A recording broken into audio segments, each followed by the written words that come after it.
సభాధ్యక్షులు ఎంపీపీ ప్రసాద్ గారు, అదేవిధంగా ఎంపీడీఓ రత్నకుమార్ గారు, ఎస్టీ డైరెక్టర్ గారు యూనియన్ బ్యాంక్ కంటి గారు, ఎంఆర్ఓ గారు, మీద సర్పంచ్ సోదరులకి అందరికీ నా ఉదయపూర్వక నమస్కారం.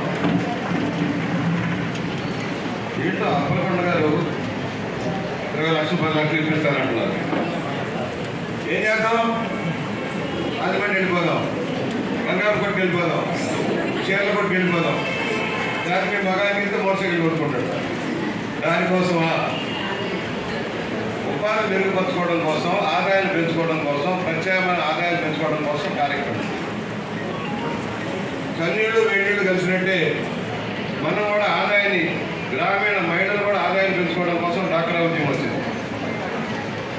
అది రామారావు గారు ప్రారంభించారు, చంద్రబాబు గారు ముందుకు తీసుకువెళ్ళారు.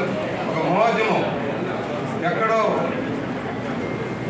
బంగ్లాదేశ్లో మొదలైన ఉద్యమం ఆంధ్రప్రదేశ్లో ప్రభుత్వమైంది. ఇవాళ లక్షలాది మంది మహిళలు ఈ మహిళా ఉద్యమంలో ఉన్నారు.